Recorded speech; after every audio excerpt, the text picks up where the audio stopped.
Hello friends, welcome to my new vlog. તો અમે લોકો જતા હતા સેટરડેના આફ્ટરનૂનમાં માણાવદર. તો હું ને ખુશી બેસી ગયા હતા બસમાં અને ધીસ ઇઝ ધ વ્યૂ. મતલબ એટમોસ્ફિયર સારું હતું, બહુ તડકોય નહોતો અને વરસાદ પણ નહોતો. તો અમે લોકો બસ ખુશી ફાર્મ જોતાં જોતાં આરામથી બારી પાસે બેસી ગઈ હતી અને એવી જ રીતે અમે લોકો પહોંચી ગયા માણાવદર.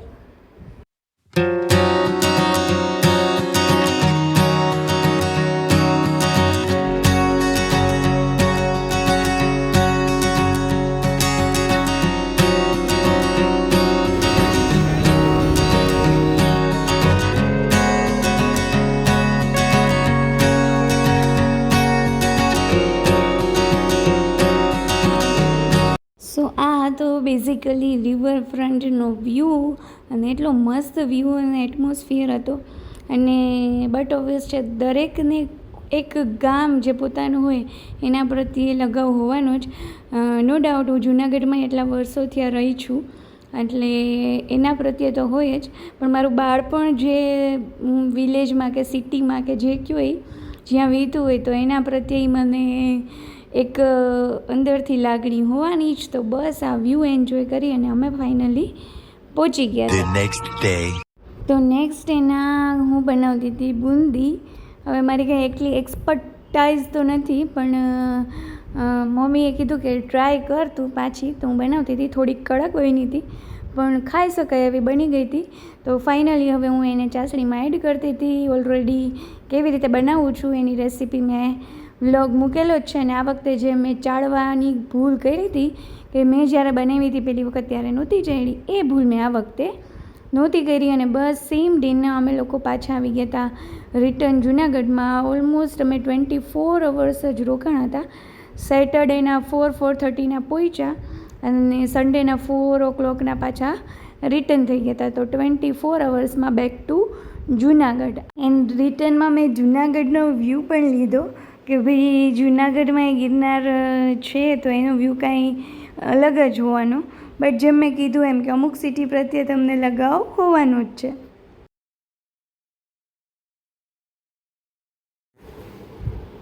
યસ, તો આફ્ટર 3 days બેઝિકલી લાસ્ટમાં તમે જેમ જોયું એમ કે સન્ડેના આઈ થિંક 6 o'clockના અમે પહોંચી ગયા હતા જૂનાગઢમાં. દેન આવી બધું રૂટીન બેગ અનપેક કરી નાખી અને એવું બધું વર્ક કરતી હતી કેમ કે મંડેના મારે સવારમાં જોબ ઉપર જવાનું હોય. તો મને એમ હતું કે હું ફટાફટ છે એ બધા કામ કમ્પ્લીટ કરી લઉં. મનન બી બહાર ગયા હતા તો એ બી આવ્યા હતા. તો મેં કીધું કે એના બી બેગ અનપેકના તે બધું એ બધું કમ્પ્લીટ થઈ જાય દેન આઈ એમ રિલેક્સ. તો એ બધું કરી લીધું અને સાંજના 7:30-8 વાગ્યા હતા. મને થોડીક ઠંડી લાગવા માંડી. તો મને એવું થયું કે બેઝિકલી કદાચ મતલબ અમે જ્યારે આવતા હતા ત્યારે 1 કલાક જેવું બસ સ્ટેન્ડમાં ઊભા ને એવું બધું થયું. એટલે મેં કીધું કદાચ એનો થાક લાગ્યો હશે ઊભા ને એવી રીતે આમ તેમ. એટલે જનરલી કાંઈ મેં થોડુંક ઇગ્નોર કર્યું. પછી 8 વાગે ગયા તો મને થોડીક વધારે ઠંડી લાગવા માંડી. પેરાસિટામોલ ખાઈ લીધી. દેન આઈ એમ ઓકે. પેરાસિટામોલ ખાધી એટલે પછી રાતના 12 વાગ્યા તો ફરી પાછી ઠંડી ચડી અને 1 વાગે રાતના વધારે ઠંડી ચડવા માંડી. તો પાછી પેરાસિટામોલ લીધી એન્ડ દેન આફ્ટર સવારે જોબ ઉપર જઈ ના શકી અને મતલબ ફીવર ને બધું વધી ગયું. એટલે અને હા, મારું બોડી એવું જ છે કે મને વીકનેસ જલ્દી આવી જાય. હવે ખબર નહીં, બધાનું બોડી અલગ અલગ હોય, સારું કે ખરાબ આવે. પંખાનો અવાજ આવતો હોય તો સોરી, કેમ કે માઇક મળતું નથી. સો માઇક હતું તો મને બેઝિકલી સારું રહેતું હતું, પણ હમણાં ખબર નહીં કેમ કંઈ મળતું નથી. તો હા, બેઝિકલી પછી સવારમાં વીકનેસ વધારે આવી ગઈ. એને લીધે બ્રીધિંગ એટલે જો કે HB ડાઉન હતું થોડુંક, એટલે વીકનેસ ને બધું ભેગું, ફીવર ને આમ તેમ બધું વધારે બધાની બોડી અલગ અલગ રિએક્ટ કરતી હોય. કોઈને ફીવર હોય તો ઇટ્સ ઓકે, પેરાસિટામોલ ખાય તો દોડવા માંડે, પણ મારી બોડી અલગ રીતે રિએક્ટ કરે. તો ઇટ્સ મે હેપન. તો હોસ્પિટલ ગયા અને મતલબ હોસ્પિટલ અપોઇન્ટમેન્ટ હતી 11:30 વાગ્યાની, પણ પછી મને એવું થયું કે હવે 11:30 વાગશે નહીં, અમે 10 વાગે જ હોસ્પિટલ પહોંચી ગયા. અને પછી ત્યાં જઈને ટ્રીટમેન્ટ કરાવી અને બીજું કાંઈ હતું નહીં. એમણે એવું જ કીધું વાયરલ ફીવર છે, HB થોડુંક ડાઉન છે અને બાકી વીકનેસ હતી. તો એણે એવું કીધું એક બાટલો ચડાવી દો તો તમને જલ્દી રાહત થશે, દવા લેશો તો ધીમે ધીમે રાહત થશે. અને પણ ત્યારે પછી મને એવું થયું કે હું એક બાટલો ચડાવી લઉં. જનરલી હું કન્વિન્સ થાઉં નહીં કે મને એક બાટલો ચડી જાય, કેમ કે ત્યાં રોકાવું પડે અને મને ત્યાં રોકાવું ગમે નહીં. પણ ત્યારે મને એમ થઈ ગયું કે હું એક બાટલો ચડાવી લઉં, એ જ મારા માટે બેટર છે, કેમ કે મારાથી બોલાતુંય નહોતું. અને હું ઘરે આવીને તો એ ખુશી મને એવું કહેતી હતી કે મમ્મી તું હળવે હળવે બોલે છે. એટલે બેઝિકલી કન્ક્લુઝન એવું કે એક બાટલો ચડી ગયો એટલે આમ એમાં ઇન્જેક્શન, પછી ત્યાં તાત્કાલિક 2 ગોળી આપી હતી. ઘરે આવી તો હું આમ એકદમ ઘોડા જેવી થઈ ગઈ હતી. વાહ ભાઈ, એમ થાય કે રોજ એક બાટલો ચડાવી લેવાય તો મજા આવી જાય, એમ એવી એનર્જી આવી ગઈ હતી. બાટલો ચડાવીને આવી સાંજના અગેન 5-6 વાગ્યા તો જે પાવર હતો બાટલો ચડાવ્યો હતો એનો એ બધો ઉતરી ગયો અને ફરી પાછો ફીવર આવી ગયો. એટલે પછી માઇન્ડમાં એવું થયું કે રોજ બાટલો ચડાવવા એ સોલ્યુશન નથી. તમે તમારા બોડી ઉપર, તમારા ફૂડ ઉપર છે એ કોન્સન્ટ્રેટ કરો. અત્યારે મને આમ હસવું આવે છે, બટ એ દિવસે હાલત ખરાબ થઈ ગઈ હતી. પછી પાછી સાંજની દવા લીધી અને જે પેરાસિટામોલ હતું બટ છે ટેમ્પરેચર એનાથી જ ડાઉન જાય, એ થોડીક રાત્રે લેવાની કીધી હતી કે જેથી કરીને આખી રાત વાંધો ના આવે. તો 10 વાગે મેં પેરાસિટામોલ ખાધી અને પછી ફાઇનલી ફીવર ઉતરી ગયો. અને બીજા દિવસથી પછી ફીવર ના આવ્યું, પણ જે વીકનેસ, પછી મોઢું છે કડવું થઈ જાય, કંઈ ભાવે નહીં, તમે બોલી ના શકો, ચાલી ના શકો, આવા બધા પ્રોબ્લેમ થઈ ગયા. બટ પછી એક દિવસ એવી રીતે ગયો. પછી કાલથી ધીમે ધીમે આમ થોડુંક હલનચલન કરું તો વાંધો ના આવે, વળી થોડીક વાર બેસું, વળી થોડુંક હલનચલન કરું. અત્યારે મારે હવે એટલી વારમાં હાથ દુખી ગયો છે પાછો, એટલે હું નીચે રાખી દઉં. તો એવી રીતે વાંધો ના આવ્યો. ઘણા લોકો મારા વ્લોગ જોતા હશે રેગ્યુલરલી મારા વ્લોગ જોતા હશે. એ લોકોને એવું થશે કે આ બીમારને બીમાર જ હોય, પણ જે હકીકત છે એ હું કહું છું. બાકી એવું કાંઈ છે નહીં. બધાની ઘરે સિઝનલ વસ્તુ હોય તો રહેવાની. હું વ્લોગ બનાવું તો શેર કરતી હોય. અને બહુ લાડવા ખાધા હતા, પીળા કલરના ને ચૂરમાના ને એવા બધા લાડવા જાતના ખાધા હતા. એટલા બધા મેં એકલી નહોતા ખાધા. Just jokes apart. વાયરલ હતો, કેવી રીતે થયું, શું થયું મને ખબર ના પડી. બસ તો આરામ કર્યો. હજી મને એવું હિંમત નથી થતી કે હું જોબ ઉપર કાલે જઈ શકીશ કે નહીં, પણ એવું વિચારું છું કે હું હિંમત કરી અને જાઉં જોબ ઉપર. કેમ કે અહીંયા કેવું કે હું જમીને ડીશ મૂકીને બેસી જાઉં તો ચાલે, એમ લાઈક કે કદાચ હું થોડુંક હલનચલન કરું, બેસી જાઉં, વળી હલનચલન કરું, બેસી જાઉં.